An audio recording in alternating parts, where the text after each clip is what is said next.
Buenos días, bienvenidos nuevamente a otro episodio de ¿Qué más, profe? Soy Martin Smith. Y yo, Walter. Hola, Walter. Hola. Hoy estaremos hablando un poco sobre qué es la culminación del tiempo del fin. Correcto, porque las personas están queriendo saber la secuencia de los eventos. Existen hoy en el mundo muchas versiones diferentes sobre el regreso de Jesús. Y como es un asunto muy importante, necesitamos dejarlo muy claro. De esta forma vamos a dar secuencia a los acontecimientos. Por lo tanto, el programa de hoy básicamente es una exposición bíblica para aquellos que precisan un poco más de información al respecto de este Y evento. como dijiste, esta es otra herramienta que puedes poner en tu caja de herramientas que te será útil al momento de evangelizar. Exactamente. Comencemos con una palabra de oración. Padre Celestial, te queremos agradecer por reunirnos nuevamente aquí. Señor, esperamos el día cuando vengas sobre las nubes a buscarnos. Por favor, ilumina a los espectadores y a nosotros también en estos temas. Te lo pedimos en el nombre de Jesús. Amén. Martin, todos estamos ansiosos por el clímax de la historia. Sí, Al menos yo lo espero con ansias. Esta es una declaración famosa de Wesley. Yo quiero saber una cosa. El camino al cielo. ¿Cómo atracar a salvo en esa costa feliz? Dios mismo se ha dignado enseñar el camino. Para este fin vino del cielo y lo ha escrito en un libro. Oh, dame ese libro a cualquier precio. Dame el libro de Dios. Ahora ya lo tengo. Aquí hay suficiente conocimiento para mí. Déjame ser el Homus Unius Libri, el hombre de un solo libro. Lo que él está diciendo aquí, y lo que la Reforma Protestante decía, es que si tienes la Biblia y la sigues precepto tras precepto, línea tras línea, no serás sacudido, porque la Biblia es un camino seguro. Y por eso que es importante conocerla. Hechos 1, verso 11. Los cuales también les dijeron, varones Galileos, ¿por qué estáis mirando al cielo? Este mismo Jesús que ha sido tomado de vosotros al cielo, así vendrá como lo habéis visto ir al cielo. Aquí tenemos la sentencia de muerte del espiritismo, cierto, ¿cierto? definitivamente. Porque lo hacen un evento espiritual, espiritualizan la venida literal de Cristo. Y por eso, como dijo Madame Blavatsky, aman las versiones cabalísticas de la Biblia que se refieren al fin de una era y no al fin del mundo. Y para ellos la segunda venida de Jesús no es una aparición literal, pero aquí tenemos una declaración muy clara de que es un evento literal, ¿correcto? Así que tenemos que hacernos algunas preguntas. ¿Por qué vendrá de nuevo? ¿Cómo vendrá de nuevo? Para que no nos confundamos. Sí, muy importante. Porque Jesús nos avisó que habría... Falsos cristos y Satanás se hará pasar por él. Correcto. ¿Y por qué vendrá otra vez?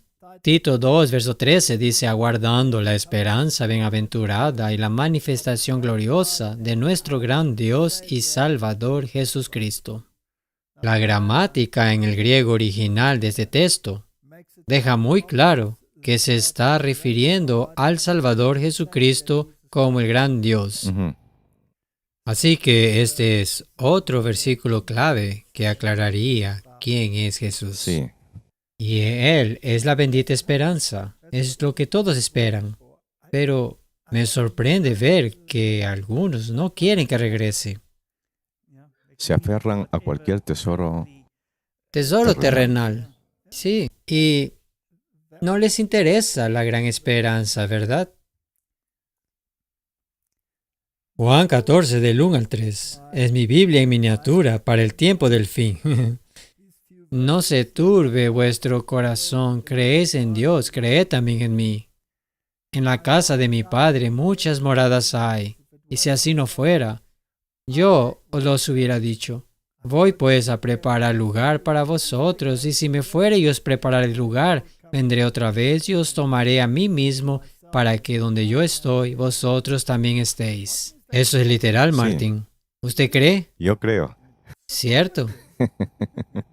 Amo esos versículos. Esta es, por supuesto, la traducción King James de la Biblia. Ella dice que en la casa de mi padre hay muchas mansiones, pero las traducciones modernas dicen muchas casas, y las versiones ultrasmodernas dicen muchos cuartos.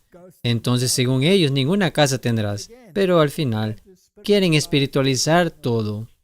De acuerdo con este verso, ¿cuándo vamos para el cielo? Cuando venga a buscarnos, cuando Él vuelva, ¿Y qué cree el mundo? que seremos raptados. Y otros creen que al morir vamos directamente a Él. Así que si ya están todos allí, ¿cuál es el punto de venir a buscarlos si ya están todos allí?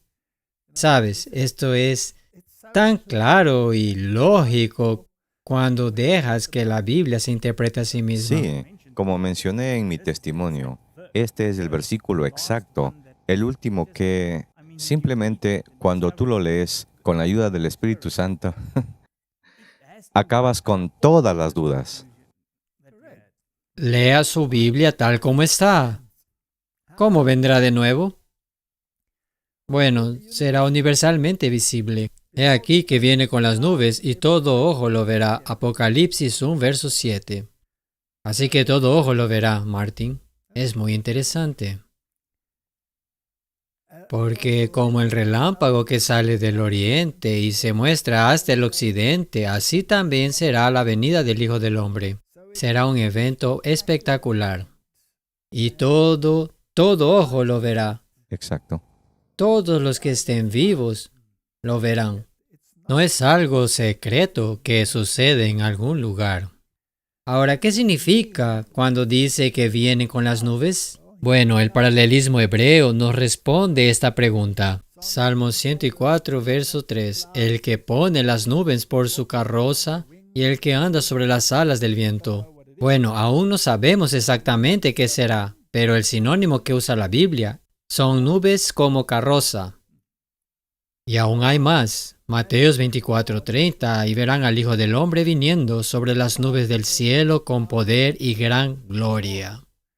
En tu oración mencionaste que Él vendría entre las nubes, pero Él está viniendo en las nubes. Sí, sí. Bien, ahora queremos saber qué carrozas son esas. Salmo 68:17. Los carros de Dios son 20,000 y más millares de ángeles. El Señor entre ellos como en Sinaí, así en el santuario. Ahora tenemos una imagen clara. La Biblia nuevamente se interpreta a sí misma. Así que vendrá con sus cientos y cientos y millones de ángeles. Eso será espectacular. Si apenas un ángel, solo caminando hacia el sepulcro, causara un terremoto, ¿verdad? Sí. Si un ángel los hizo caer como muertos, si un ángel hizo rodar esa enorme roca con su dedo meñique, ¿cómo será cuando vengan miles de millones de ángeles? Y un ángel mató 180,000. Soldados asirios en una sola noche, ¿verdad? Yo creo que eso es incomprensible. Sí. Y los críticos intentaron decir que era una plaga de ratas. Segunda de Tesalonicenses 1:7. Cuando se manifestará el Señor Jesús del cielo con los ángeles de su potencia. Lucas 9:26. Cuando venga en su gloria y en la del Padre y de los santos ángeles. Eso será espectacular, ¿verdad? La gloria de Dios es tal que eclipsa al sol numerosas veces. Ningún ojo humano puede contemplarlo y vivir, a menos que estés específicamente preparado para ello. Incluso Moisés solo reflejó un poco de la gloria de Dios, y los israelitas no pudieron soportarla. Sí. Mateo 25:31 dice, y cuando el Hijo del Hombre venga en su gloria, y todos los santos ángeles con él, entonces se sentará sobre el trono de su gloria. Así que no viene como el Salvador humilde, o el Salvador sacrificial. Viene como el Rey de Reyes y Señor de Señores. Así que creo que está bastante claro cómo vendrá, de forma espectacular. Exacto. Apocalipsis 5:11 nos dice que el número de ellos será 10,000 veces 10,000 y millares de millares. Vea, la Biblia no utiliza el término millón, billón o trillón. Pero si multiplicamos, sabremos que son billones y billones de ángeles. Espectacular. Espectacular. Otra característica de la segunda venida es que será audible. Primero de Tesalonicenses 4:16. Pues el Señor mismo descenderá del cielo con voz del mando, con voz de arcángel y con la trompeta de Dios. Todo el mundo escuchará. Sí, Imagina que esta voz penetra incluso en los oídos de los muertos lo saca de las tumbas. y enviará a sus ángeles con gran voz de trompeta y juntarán a sus escogidos de los cuatro vientos desde un extremo del cielo hasta el otro. Así que, Martín, ¿quién se va a juntar? Sus elegidos. No los otros, ¿verdad? No. Debes tener mucho cuidado cuando lees la Biblia. ¿Qué es lo que dice realmente? No lo que alguien piensa que dice. ¿Y qué es lo que quieres? ¿Qué es lo que tú quieres decir? Correcto. No estamos interesados en la equivalencia dinámica. Queremos saber qué dijo Dios, ¿verdad? Y ahora un verso muy importante. Él no tocará la tierra. Y los muertos en Cristo resucitarán primero. Y luego nosotros, los que vivimos, los que hayamos quedado, seremos arrebatados juntamente con ellos en las nubes para recibir al Señor en el aire, y así estaremos siempre con el Señor. Veamos algunos puntos. El primero es que Él enviará a sus ángeles a recogerlos, y todos serán reunidos en las nubes. Por lo tanto, habrá una gran cantidad de ángeles. Los santos serán recogidos por esta gran cantidad de ángeles. Y entonces se encuentran con el Señor en el aire. Y a partir de ahí, nunca más habrá separación entre los redimidos y Dios, Sí. ¿cierto? Esto es lo que sucederá cuando Jesús regrese. Y dado que estos versículos son tan claros, ¿qué podemos concluir? No puede haber nada secreto sobre esto. Exacto. Por eso Jesús nos advirtió, si oyen que el Mesías está en alguna casa, no vayas. O en ese país, o en esa ciudad, no vayan. Eso es lo que Jesús nos advirtió en Mateo 24, versos 26 y 27. Por tanto, si os dicen, mirad, Él está en el desierto, no vayáis. O mirad, Él está en las habitaciones interiores, no les creáis.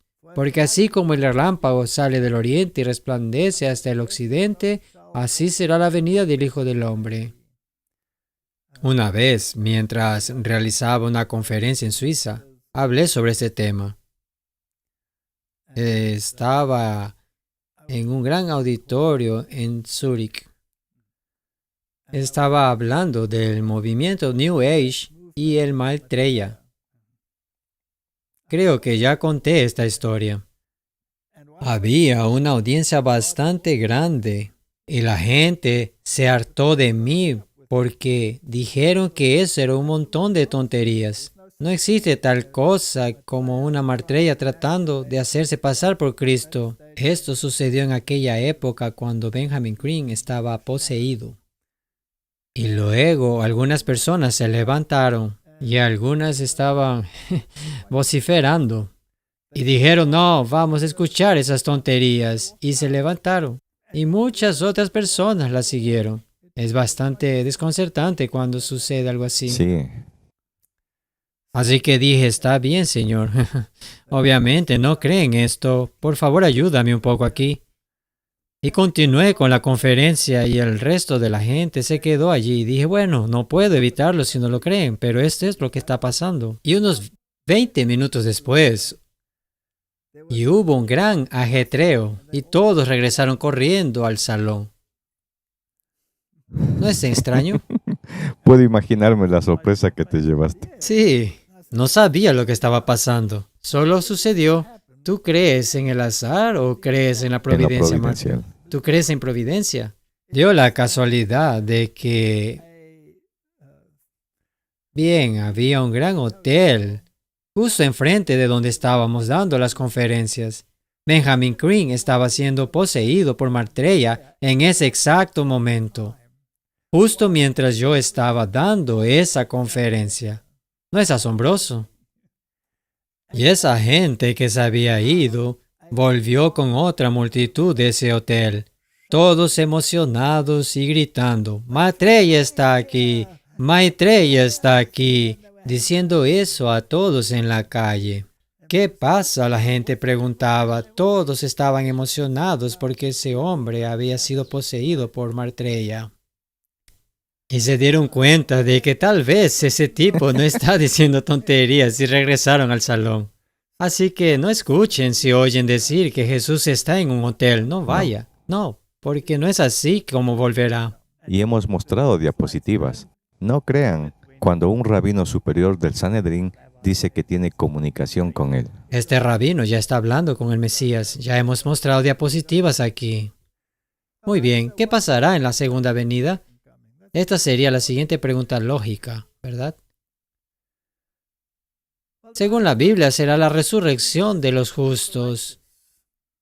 Primera de Tesalonicenses 4, verso 16. Porque el Señor mismo con voz de mando y con voz de arcángel y con trompeta de Dios descenderá del cielo, y los muertos en Cristo resucitarán primero. Eso no implica que hay otra resurrección, la de los muertos que no están en Cristo. Sí. Entonces hay una primera resurrección y una segunda resurrección. Necesitamos estudiar eso, ¿verdad? La Biblia se explica por sí misma. ¿Por cuánto tiempo permanecerán muertos los impíos? La respuesta a esa pregunta está en Apocalipsis 25.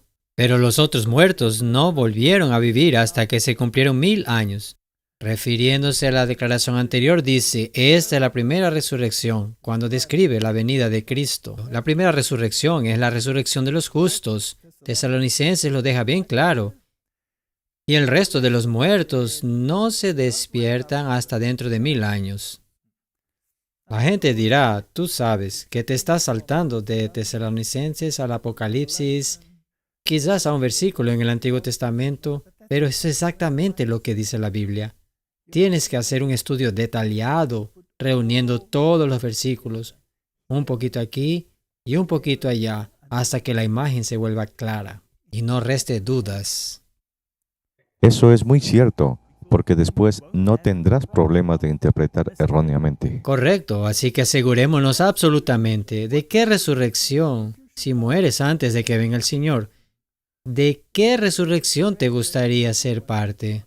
La primera. Correcto. Apocalipsis 20, verso 6. Bienaventurado y santo el que tiene parte en la primera resurrección. Por implicación, sería muy triste formar parte de la segunda resurrección. La Biblia presenta dos resurrecciones, la resurrección de vida y la resurrección de condenación. Esto es bastante claro, ¿verdad? Muy bien, en la segunda venida de Cristo, los justos vivos serán trasladados, porque habrán personas vivas. En un momento, en un abrir y cerrar de ojos, a la final trompeta, acabamos de escuchar que Cristo vendrá con la trompeta de Dios, ¿verdad? Porque será tocada la trompeta y los muertos serán levantados sin corrupción, y nosotros seremos transformados. Entonces nosotros se refiere a los vivos, porque es menester que esto corruptible sea vestido de incorrupción y esto mortal sea vestido de inmortalidad. Eso es paralelismo hebreo. Solo estás repitiendo el mismo pensamiento en diferentes palabras.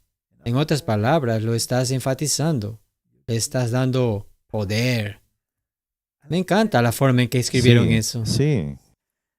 Como dijiste, incluso con los quiasmas se pierde en las nuevas traducciones. Exactamente, esa estructura en forma de sándwich necesaria para que veamos solo lo que él quiere enfatizar. Es como subrayar algo, pero en este caso es Dios subrayando. Eso es maravilloso. Mira, hijo, aquí hay algo escondido y quiero que lo averigües. Veamos ahora un resumen en 1 Corintios capítulo 15, versos 20, 22 y 23. Mas ahora Cristo ha resucitado de entre los muertos, primicias de los que durmieron. Interesante que ellos durmieron, ¿verdad? Sí. Porque así como en Adán todos mueren, así también en Cristo todos serán vivificados. Mas cada uno en su orden. Cristo las primicias, luego los que son de Cristo, en su venida. Ahora, este es un versículo interesante, porque ya hubo resurrecciones antes. Moisés resucitó, porque leemos en el libro de Judas que Miguel estaba en una confrontación Sí, con el diablo, ¿correcto? Sobre su cuerpo. Y éste se fue al cielo. Por lo tanto, él murió y resucitó. Pero no es la primicia, es lo que podemos llamar como un cheque cosechado. Cristo es la primicia. Moisés solo resucitó por la promesa de la resurrección de Cristo. sí. Si Cristo no hubiera resucitado, Moisés tendría que regresar acá. Correcto, así que Moisés era un representante de los que estaban dormidos, que resucitarían de entre los muertos, y Elías era un representante de los que no verían la muerte. Por eso estos dos representan la ley y los profetas, que vinieron y estaban con Jesús en el monte de la transfiguración. Es importante saber que Cristo es la primicia, pero la Biblia dice en Romanos que la muerte reinó desde Adán hasta Moisés. Sí, lo recuerdo. Por lo tanto, esto significa que fue en este episodio que por primera vez alguien resucitó y recibió la inmortalidad. Sí, La muerte reinó desde Adán hasta Moisés. Esto sirve como un ejemplo interesante para el resto de la humanidad. Pero todavía hay otros ejemplos. Enoc fue un ejemplo para el mundo antediluviano de que Dios cumpliría su promesa, por lo que Enoc fue una garantía para el mundo antediluviano, Elías y Moisés para el mundo postdiluviano, siendo Moisés el ejemplo de la resurrección, y aún hubo algunos que resucitaron junto con Cristo. sí. Y ellos ascendieron junto con Cristo. Correcto, porque dice que subiendo a lo alto llevó cautiva la Sí. cautividad. Y ellos formaban parte de las primicias. Sí, ¿cuál es su misión en el cielo? La Biblia no nos dice, así que no especulemos al respecto. Así que esto nos lleva a un punto muy importante, a saber, la doctrina de la inmortalidad del alma, que es una parte muy intrincada de toda la secuencia de eventos. También desempeñará un papel muy importante en el engaño del tiempo del fin. Correcto. Génesis 2:17. Pero del árbol del conocimiento del bien y del mal no comerás, porque el día que de él comas, ciertamente morirás. Fue Dios quien determinó eso. Capítulo 3, verso 4. Y la serpiente dijo a la mujer, ciertamente no moriréis. Prácticamente toda la humanidad cree en esto. La inmortalidad del alma. En otra forma, pero aún inmortal. Incluso si estás muerto, pero estás vivo, eres inmortal. Sí, les gusta decir que el alma irá al cielo. Pero desafortunadamente para ellos, Ezequiel 18:20 dice que el alma que pecare, esa morirá. Porque la Biblia entiende que el alma se refiere al hombre como un todo. El alma es el soplo de vida más lo material, la tierra. Es decir, se junta todo y se convierte en una alma viviente. El hombre como un todo morirá, así que no existen fantasmas en el más allá. Primera de Timoteo 1:17. Por lo tanto, al Rey de los siglos, inmortal, invisible, al único y sabio Dios, sea honor y gloria por los siglos de los siglos. Amén. En otras palabras, el único que es inmortal es Dios, y solo Dios puede dar la inmortalidad. Primera de Timoteo 6:14. Que guardes el mandamiento sin mácula ni reprensión, hasta la aparición de nuestro Señor Jesucristo. Esta es nuestra misión. O sea, vivir y actuar conforme a la ley, ¿verdad? Verso 15. Lo cual a su tiempo mostrará el bienaventurado y solo poderoso Rey de reyes y Señor de señores, quien solo Él tiene inmortalidad, Esto deja bastante claro que la doctrina de la inmortalidad no es bíblica. Es una doctrina católica romana y es una doctrina pagana, que habita en la luz inaccesible a quien ninguno de los hombres ha visto ni puede ver, al cual sea la honra y el imperio sempiterno. Amén. En 1 de Timoteo 6:16, en la nueva versión King James, dice: el único que tiene inmortalidad, que habita en luz inaccesible, a quien ningún hombre ha visto ni puede ver, al cual sea la honra y el poder sempiterno. Ahora consideremos esto: nadie puede verlo si es pecador Ujú, y sí. vivir. Será destruido por la gloria de su venida. Por lo tanto, si quieres vivir en la presencia de Dios, debes tener un cuerpo inmortal. Así que Moisés tuvo que ser resucitado en un cuerpo inmortal para que pudiera permanecer en la presencia de Dios. Anteriormente, cuando Moisés estaba con Dios, Dios tuvo que velar su gloria en una nube. Cuando Moisés pidió ver su gloria, Dios dijo: no puedes verme y vivir, pero te esconderé en la hendidura de la peña y te cubriré con mi mano, y cuando pases podrás verme la espalda. Ni siquiera de frente. No. Así que esto es increíble. Ningún hombre puede vivir en una condición pecaminosa y permanecer en la presencia de Dios. Sabiendo esto, ¿qué sucederá con aquellos que no se arrepientan al final de los tiempos? Serán destruidos. Serán destruidos. Y no por las obras de Dios. Por aferrarse a su Sí. pecado, por aferrarse al pecado, será destruido con su pecado. Por eso dice la Biblia que el hombre de pecado será destruido por el resplandor de su venida. Vamos a certificarlo para que quede claro, aunque lo hemos visto varias veces. El Catecismo de la Iglesia Católica enseña que el hombre es inmortal. La Iglesia enseña que toda alma espiritual es inmortal y no perece cuando es separada del cuerpo por la muerte. Esto es filosofía griega. No es una enseñanza bíblica. ¿Pero lo saben? Sí. La Nueva Enciclopedia Católica enseña que el alma en el Antiguo Testamento no es parte del hombre. O sea, no se puede separar. Ellos lo saben. Lo saben. Pero el hombre completo es un ser viviente. Ellos son tan soberbios que frente a ese conocimiento todavía afirman creer en la serpiente en lugar de Dios. Inclusive en el Nuevo Testamento significa vida humana, la vida de un objeto consciente e individual. Así que la Biblia no lo enseña, pero dicen que lo enseña. Y luego habla que si quieren analizarlo, si quieren hacer una exégesis sobre eso, dice que el Nuevo Testamento no enseña la inmortalidad del alma, en el sentido helenístico de sobrevivencia de un principio inmortal de la muerte. Ellos lo saben, Martín. Increíble. Es estrategia. Si sabes, estás enseñando algo que no es bíblico. Ellos enseñan la mentira del diablo. Es mentira. Echemos un breve vistazo de forma rápida a ese tema de la muerte, el reino místico de la muerte en Génesis 2, verso 7. Formó pues Jehová Dios al hombre del polvo de la tierra, y alentó en su nariz soplo de vida, y fue el hombre en alma viviente. Él no recibió una. Él es la entidad viviente.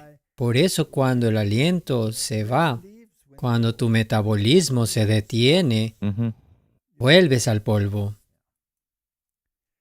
Entonces el polvo más el soplo de vida es un alma viviente. Esa es la definición bíblica. Daniel 12, verso 13. Pero tú sigue tu camino hasta que sea el fin, porque descansarás y estarás en tu suerte al final de los días. Entonces, ¿qué sucedería con él? Él iría a dormir y luego sería resucitado. La nueva versión King James lo dice de esta forma: pero tú sigue tu camino hasta el final, porque descansarás y te levantarás a tu heredad al fin de los días. Por lo tanto, la Biblia no podría ser más clara. Las personas no van al cielo después de morir. Ellas duermen y solo recibirán la inmortalidad al final. Juan capítulo 11, verso 11 dice, dicho esto, les dijo después, nuestro amigo Lázaro duerme, mas voy para despertarle.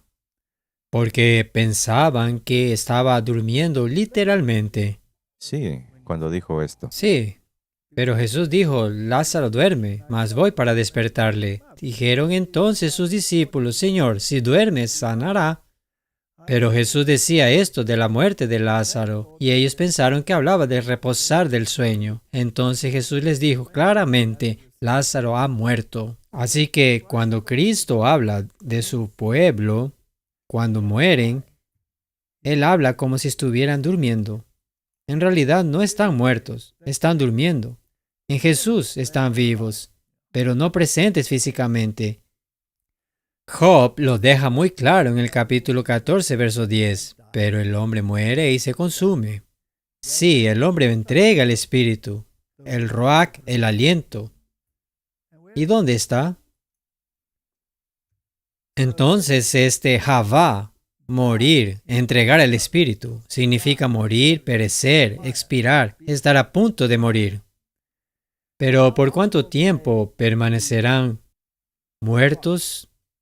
Según la Biblia, hasta que no haya cielo, no despertarán, ni se levantarán de su sueño. Job 14, verso 12. La Biblia dice que cuando Cristo regrese, los cielos se enrollarán como un pergamino. Así que, ¿cuándo sucederá eso? En su segunda venida. Estudiando un poco aquí y un poco allí. Es muy claro. Está muy claro, sí.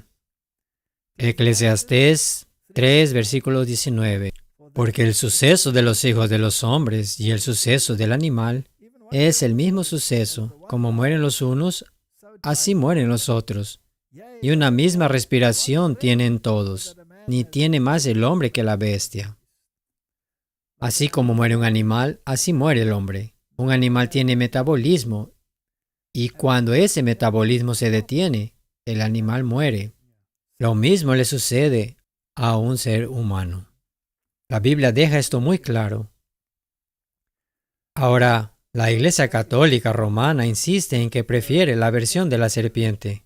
Es por eso que se les llama el hombre de pecado. Sí. Quieren aferrarse al pecado, que es una transgresión de la ley, y al mismo tiempo quieren disfrutar de la inmortalidad. Así que redefinamos lo que Dios dijo, ¿ok?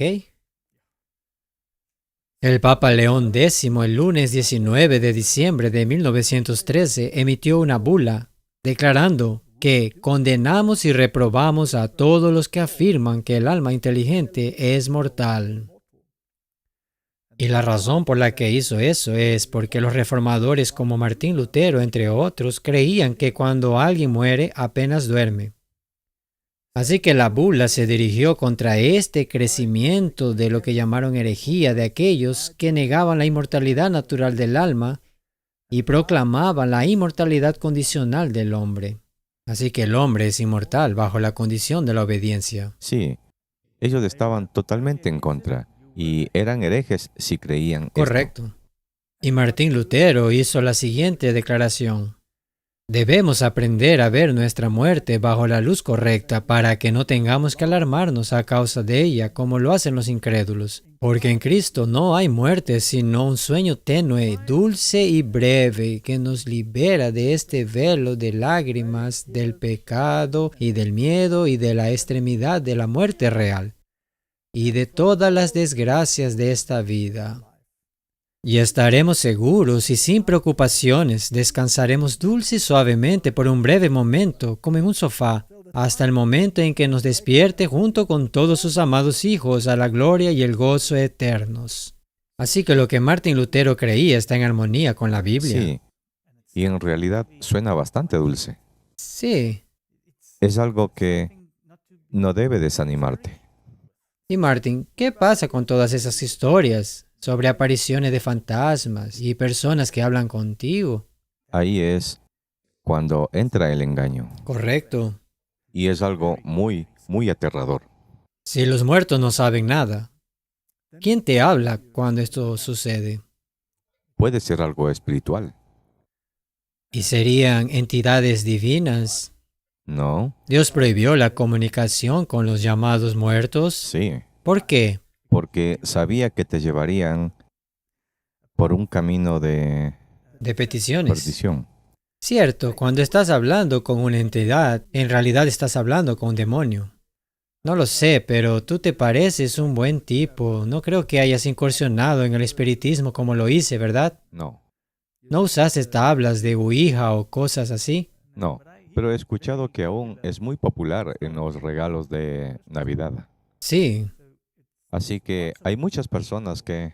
se comunican con los muertos. Están hablando con demonios. Mira, cuando mi madre murió, traté de contactarme con ella, pero en realidad hablé con entidades demoníacas. También usamos el tablero Ouija. Mi esposa y yo lo hicimos una vez y hablamos con esas entidades. Éramos ateos, pero estábamos hablando con entidades, ¿no es chistoso? Es una grande contradicción que ateos hagan eso. Mi esposa y yo teníamos nuestro dedo en ese vaso y estaba deletreando y le pregunté por mi madre. Y deletreaba todo tipo de cosas tontas. Y yo estaba convencido de que quería hablar con ella. Y luego de repente ese vaso se volvió loco. Y se extendió por toda esa cosa. No había forma de detenerlo. Ahora, cuando esto sucedió, los pelos de mi cuello comenzaron a erizarse. Y deletreó vete al infierno. Ah, Y cuando terminó de deletrear vete al infierno, el vaso voló de la mesa, salió de nuestros dedos como una bala, ¡fush!, a través de la habitación. Martin, ahí es cuando sabes que no estás lidiando con cosas normales, estás lidiando con lo sobrenatural. Estás hablando con entidades demoníacas. Y cuando el rey Saúl le habló a la bruja de Endor, había un velo en el medio para que no lo hiciera hablar directamente con esa entidad, porque esa entidad era un demonio disfrazado sí, de Samuel. sí, Así prosigue Martín Lutero y dice, porque como lo llamamos sueño, sabemos que no permaneceremos en él, sino que seremos despertados y viviremos de nuevo, y que el tiempo durante el cual dormiremos no parecerá más largo que si nos acabáramos de dormir. Por lo tanto, nos censuraremos a nosotros mismos de que nos sorprendió o alarmó tal sueño en la hora de la muerte. Y de repente salimos vivos de la tumba y de la descomposición completamente bien, frescos, con una vida pura, clara y glorificada, para encontrarnos con nuestro Señor Jesucristo en las nubes. Martin, ¿lo entendiste? sí. Él entendió lo que realmente la Biblia enseña. Tal consuelo ofrece por doquier la Escritura, que habla de la muerte de los santos como si estuvieran dormidos y que fueron reunidos con sus padres. Es decir, habían vencido la muerte por su fe y consolación en Cristo, y esperaban la resurrección junto con los santos que les precedieron en la muerte. Esta es una exposición bíblica perfecta de aquello que la palabra de Dios dice. Sí, y Satanás definitivamente usará lo contrario para engañar. ¿Cuán importante es que sepamos esto? Creo que es una situación de vida o muerte. Al final de los tiempos, los seres queridos muertos de repente comienzan a aparecer a las Sí. personas. Yo asistía a reuniones de espiritismo en la época que aún no conocía la verdad. Y escuché a una de esas entidades decir que estaban en una posición tan privilegiada en el cielo que superaba incluso la posición de Cristo. En estas sesiones aparecieron los supuestos espíritus como Cecil John Rhodes, y escuché espíritus decir que incluso Hitler tenía una posición más alta que Cristo en el cielo. Esto es pura blasfemia. Y luego aparecerán falsos cristos, pero si sabemos esto, no seremos engañados. Si sabemos que cuando Jesús regrese, permanecerá en el aire, ningún espíritu o entidad nos engañará. Little Light Studios hizo una gran entrevista con una persona que participaba de estas cosas, así que publicaré el enlace. Excelente. Pero también hay algo interesante. Recuerdo que dijiste algún tiempo atrás, cuando hablamos de los ovnis, que también está relacionado con el espiritismo. Sí, completamente. Incluso Little Light Studios hizo un documental muy bueno sobre esto, así que también publicaré ese enlace. Pero todo esto forma parte del escenario de los últimos tiempos. Debemos tener cuidado con este engaño al final de los tiempos. Este tema de seres extraterrestres apareciendo en naves espaciales, así como las manifestaciones que se dan cuando aparecen, son muy parecidas a las que se dan en las iglesias pentecostales. Exacto. Empiezan a hablar en lenguas, comienzan a dar vueltas, todas estas cosas. La verdad es un estado de hipnosis. De esta forma, las entidades espirituales se hacen pasar por otros seres. Si sabes estas cosas, no serás engañado. Ahora, Martín Lutero no fue el único que entendió estas cosas. Hay otro traductor de la Biblia, William Tyndale. También lo entendió así. Él escribió un artículo que salió en defensa de la enseñanza revivida de la inmortalidad condicional. Tan pronto cuando comenzó la Reforma, Dios inculcó esta verdad en los reformadores, y es impensable que los próximos reformadores, los que vinieron después de ellos, rechazarían de nuevo y volverían a lo antiguo, a la doctrina equivocada. Bueno, esto nos demuestra cuán fuerte es el engaño. Exacto. Entonces, si esta enseñanza fue revivida, que la inmortalidad es condicional, así como esta y otras enseñanzas, lo pusieron en conflicto directo con el paladín papal Thomas More, quien objetó fuertemente contra Tyndale y Lutero, quienes, en las palabras de More, dijeron: todas las almas yacen y duermen hasta el día del juicio final. En 1530, Tyndale respondió enérgicamente. More estaba siendo sarcástico cuando dijo: ustedes dicen que las almas duermen hasta el día del juicio final. No, ellos van al cielo, son inmortales, o van al infierno, o van al purgatorio, o lo que sea. Y Tyndale respondió de igual forma, diciendo: y vosotros, hablando con Thomas, al poner las almas de los difuntos en el cielo, el infierno y el purgatorio, destruid los argumentos con los que Cristo y Pablo prueban la resurrección. Y otra vez, si las almas están en el cielo, decidme, ¿por qué no están en tan buenas condiciones como los ángeles? Y si es así, ¿qué motivos hay de la resurrección? Buena pregunta. Si todos están felices como los ángeles, ¿por qué necesitas resucitar? Pérdida de tiempo, ¿verdad? Tyndale presionó aún más su argumento, mostrando que la enseñanza papal sobre el tema está en conflicto con San Pablo. No, Pablo, ahora siendo sarcástico, eres ignorante.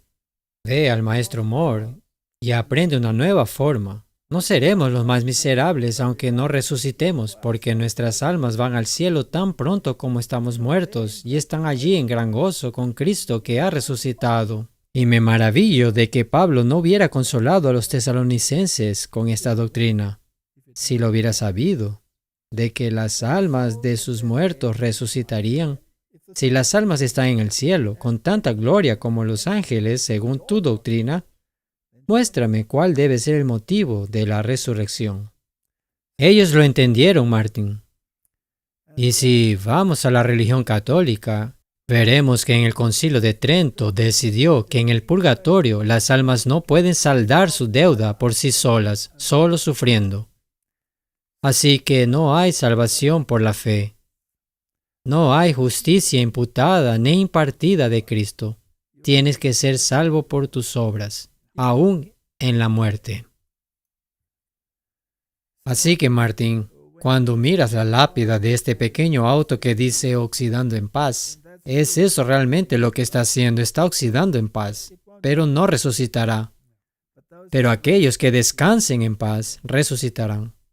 Así que cuando esa resurrección tenga lugar, Martín, eso será un día muy alegre. Pero tendrás que ser juzgado antes de eso, ¿verdad? Sí. Así que cuando Cristo venga y nos resucite de entre los muertos, significa que ya fuimos juzgados. Ese es el juicio investigador. Correcto. Tiene lugar en el cielo. Es bíblico. Sí, Muchas personas dicen que no es bíblico, pero si Él trae su recompensa y el veredicto del juicio, entonces tiene que haber ocurrido en un momento antes. Es tan lógico y la gente no lo ve. Es increíble. El cual pagará a cada uno conforme a sus obras, ¿verdad? Eso significa que ya hubo un juicio. Romanos 2, verso 7, a los que perseverando en bien hacer buscan gloria y honra e inmortalidad, la vida eterna. Existe algo que debemos hacer para alcanzarla. He aquí os digo un misterio.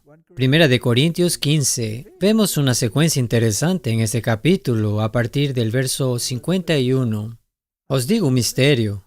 Todos ciertamente no dormiremos, mas todos seremos transformados. En otras palabras, habrá una resurrección y los vivos serán transformados al mismo tiempo. Sí, En un momento, en un abrir y cerrar de ojos a la final trompeta, porque será tocada la trompeta y los muertos serán levantados sin corrupción y nosotros seremos transformados. Martin, si solo obtienes la inmortalidad en la resurrección, entonces nadie más que los que ya hemos mencionado, que ya han sido dotados tipológicamente de inmortalidad, la recibirán de hecho, ¿verdad? Porque es menester que esto corruptible sea vestido de incorrupción y esto mortal sea vestido de inmortalidad. Y cuando esto corruptible fuere vestido de incorrupción y esto mortal fuere vestido de inmortalidad, entonces se efectuará la palabra que está escrita: sorbida es la muerte en victoria. ¿Dónde está, oh muerte, tu aguijón? ¿Dónde, oh sepulcro, tu victoria? Es más claro que el agua. es muy claro. Y nadie en las iglesias lo predica. Sí, ellos toman el último versículo, el 55, y leen eso y ponen a la persona en el cielo. Pero si leyeran los versículos anteriores, Los dejan de no lado. puede suceder porque esto solo se dará después de la resurrección. Correcto. Segunda de Timoteo, capítulo 4, versos 7 y 8 dice: he peleado la buena batalla, he acabado la carrera, he guardado la fe. Por lo demás, me está guardada la corona de justicia, la cual me dará el Señor, juez justo, en aquel día, y no solo a mí, sino también a todos los que aman su venida. Así que en aquel día, ¿eso es en su muerte o en la segunda venida? La segunda venida. Correcto. La Biblia no deja dudas sobre eso. Y sabes, es un gran alivio. Cuando mi padre murió, tuve una experiencia muy extraña. Yo estaba solo en su cama de hospital la noche en que murió y su respiración se volvió cada vez más y más superficial. Y finalmente murió. Dejó de respirar. Y Martin, cuando dejó de respirar, de repente se sentó en la cama con los brazos abiertos como si estuviera saludando a alguien. Y tuve una sensación muy extraña. Cuando conducía a casa desde ese hospital esa noche, me di cuenta de que había una entidad conmigo en el carro. Eso fue un hecho muy extraño. Recuerda que estaba inmerso en el espiritismo. Bueno, llegué a casa y fui y me senté en la silla en el salón y las puertas estaban cerradas. Y de repente se abrió la cortina. Ahora, da mucho miedo cuando pasa algo así. Y en mi ignorancia, básicamente me despedí de esa entidad. Estaba convencido en mí mismo de que era el espíritu de mi padre, ¿verdad? Ahora, ¿quién produjo esas manifestaciones para convencerme de la inmortalidad del alma? Satanás. Y lo está haciendo en todo el mundo. Sí. Y está usando películas de Hollywood para propagarlo todo el tiempo. Esta es su mejor carta. Sí. Ujú. Y es por eso que necesitamos estar arraigados en las Escrituras para entender de qué se trata todo esto. Esto es muy importante. Como dijiste, esa es su mejor carta. Y esta es la que va a usar porque esto afecta tus emociones. completamente cuando alguien fallece. Y tienes este anhelo de estar en comunicación con ellos. Por eso quería hablar con mi madre. Ella murió cuando yo tenía 12 años. Y cuando descubrí lo que dicen las escrituras, no sabes qué alivio me dio. De hecho, cuando comprendí la situación de los muertos, fue algo como, "Ah, Gracias al cielo que es así. Porque constantemente tienes la idea de que ella está allá arriba en el cielo, mordiéndose las uñas, viendo lo que haces. Eso es tonto, estúpido, ridículo y peligroso. Viendo cada pecado que estás cometiendo. Quiero decir, eso debe ser una pesadilla, verlo todo, ¿verdad? O ver a sus hijos luchando y pasando por momentos difíciles y nadie que los cuide.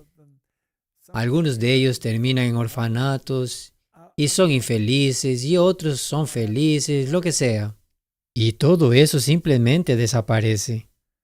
No saben nada. Están dormidos. Dios lo sabe. Pero Dios también es el único que puede redimirnos de todos los errores y de todos esos problemas.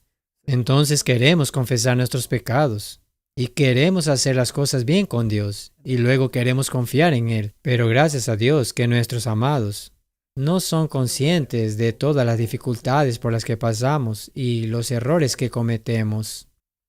Mateo 24, verso 30 nos dice qué va a pasar con los impíos. Porque recordemos que habrán muertos que no resucitarán hasta dentro de 1000 años, y habrán vivos también.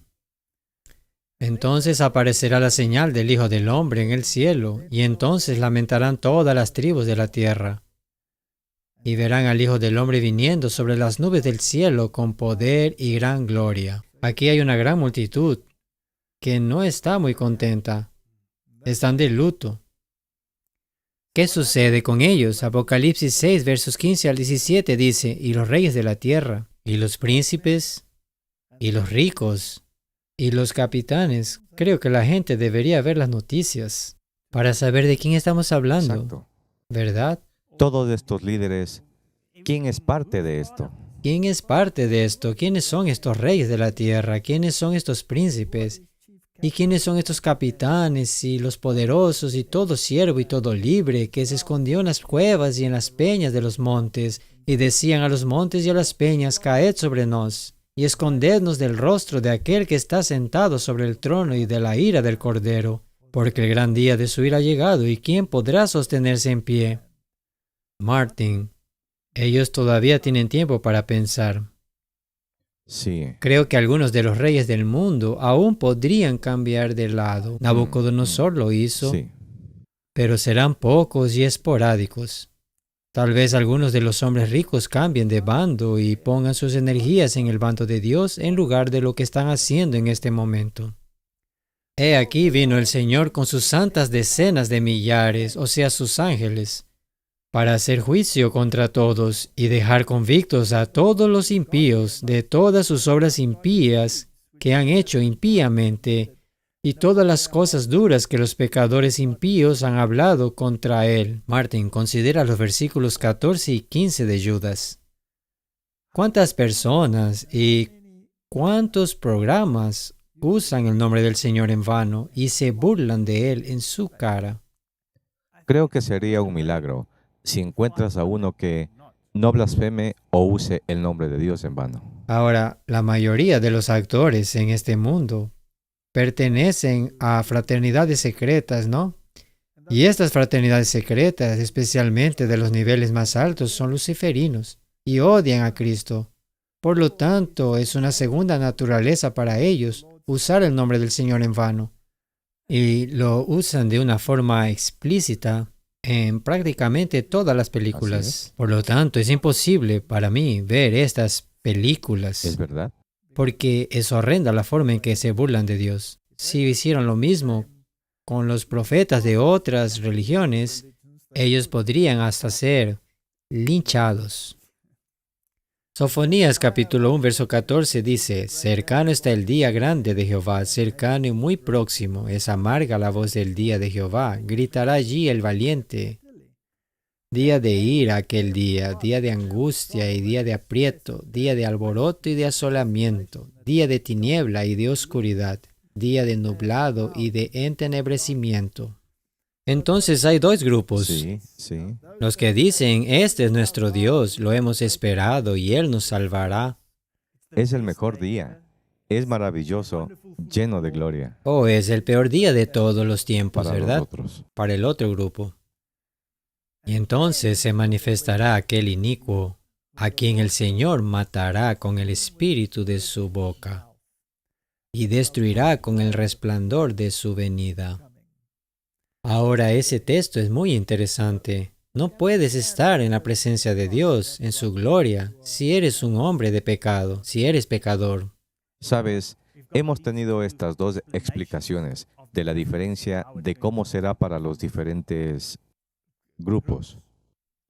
Pero la parte triste es que ambos grupos tomaron sus propias decisiones. Pero es su elección. Si te aferras al pecado, serás destruido junto con Así él. que tal vez no es la parte triste, es la parte triste y buena. Sí, Es tu propia decisión. exacto. Ahora dime, ¿qué sale de la boca del Señor? No solo de pan vivirá el hombre.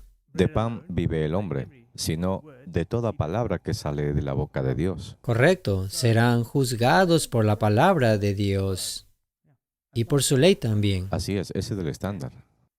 Jeremías lo deja claro en el capítulo 25, verso 33, y yacerán los muertos de Jehová. En aquel día, desde un extremo de la tierra hasta el otro, no se endecharán, ni se recogerán, ni serán enterrados, como estiércol quedarán sobre la faz de la tierra. Entonces, ¿dónde encuentran esa idea de un milenio temporal donde todos se convierten? Sí, aquí en la tierra. No sucederá, no es bíblico. En otras palabras, no se pueden lamentar, no se pueden reunir y no se pueden enterrar, porque los justos vivos se han ido. Y todos los demás estarán muertos, como estiércol quedarán sobre la faz de la tierra. Esa es la realidad. Sofonías nos dice cuán completa será esta destrucción. Destruiré por completo todas las cosas de sobre la faz de la tierra, dice Jehová. Destruiré los hombres y las bestias, destruiré las aves del cielo y los peces del mar, y cortaré a los impíos y raeré a los hombres de sobre la faz de la tierra, dice el Señor. Entonces, ¿qué sucede con el reino animal? No quedará nada. No queda nada vivo en la tierra. Así que esta tierra se vuelve a su estado primordial, el abusos, el abas.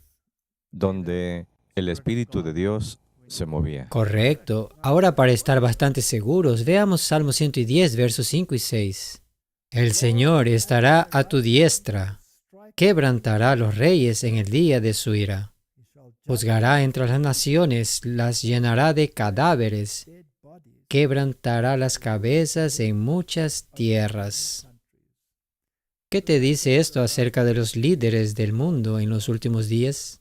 Ellos serán destruidos junto con el hombre de pecado. Y Martin, he estado observando todos los eventos de la terrible tiranía que está sucediendo en todo el mundo. Como los reyes del mundo se están enseñoreando de sus súbditos, llevándolos a los campamentos y maltratándolos.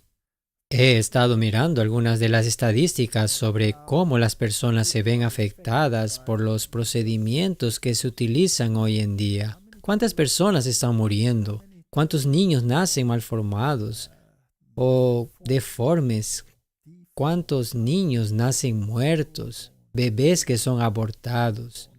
El sufrimiento en el mundo es increíble. Y como dijiste, muchas de esas cosas han sido implementadas por esos grandes hombres. Sí.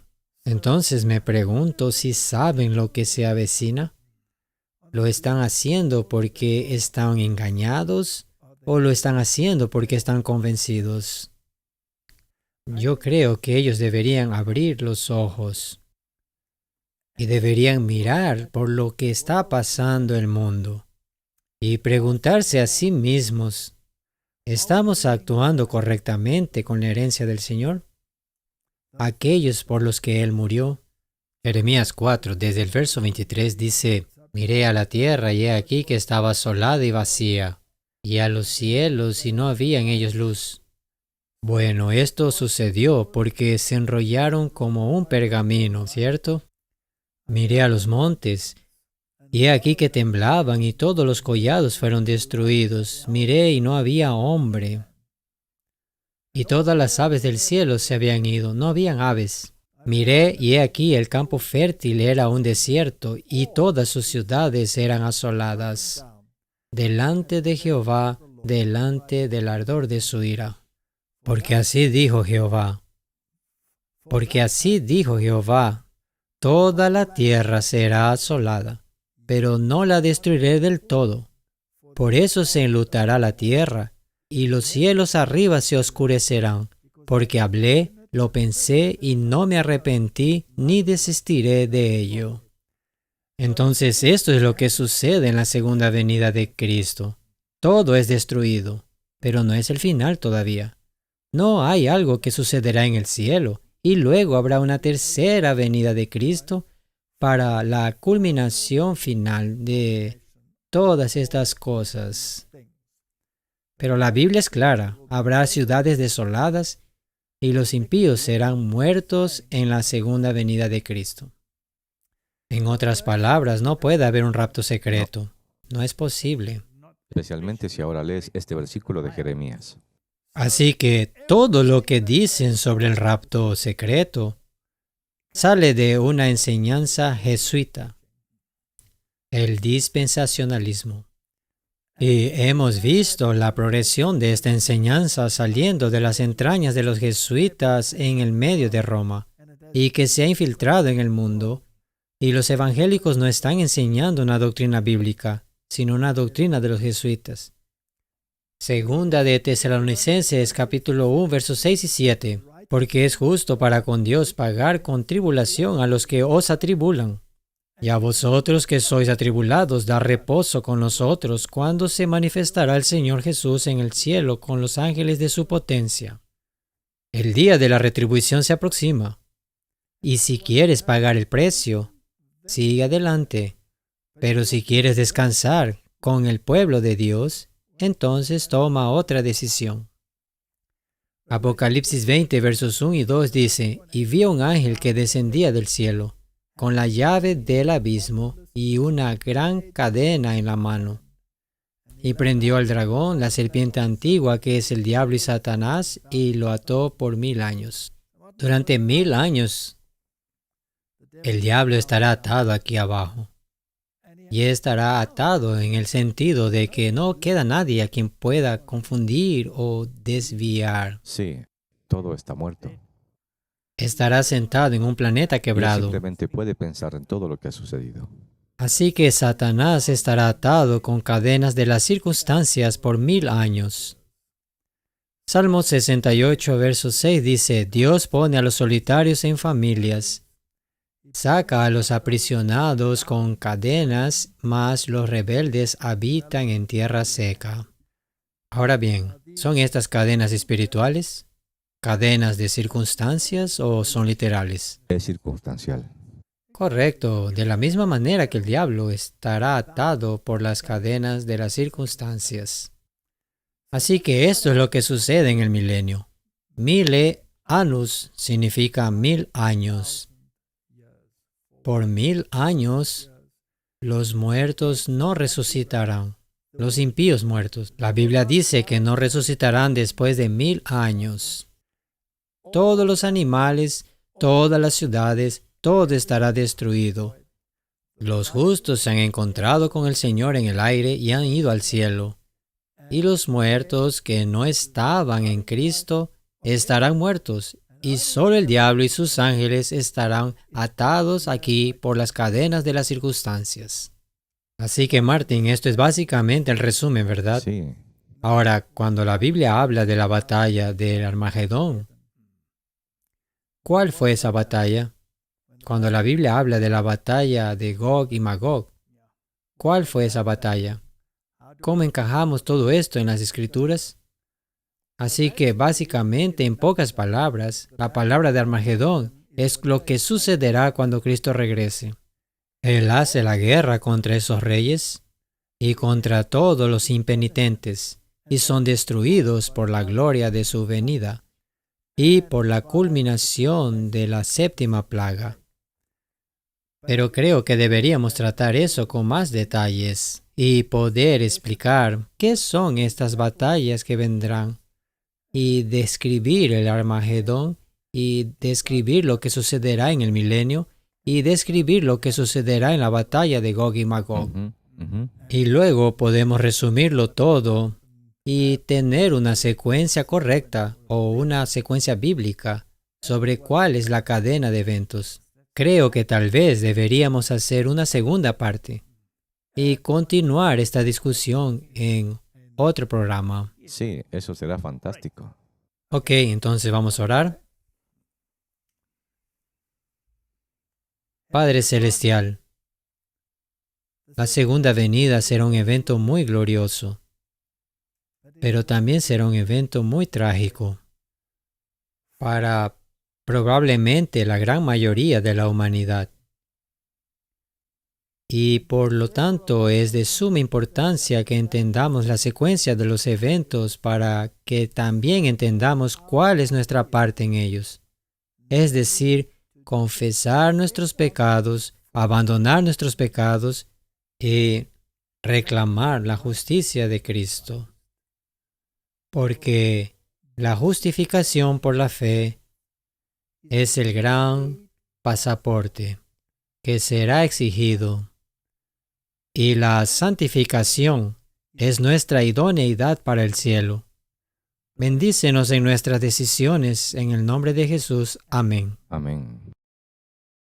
Gracias por mirar este video. Para suscribirte al canal, haz clic aquí. Para notificaciones, haz clic en la campana. Para mirar el próximo video, haz clic aquí. Gracias y nos veremos nuevamente.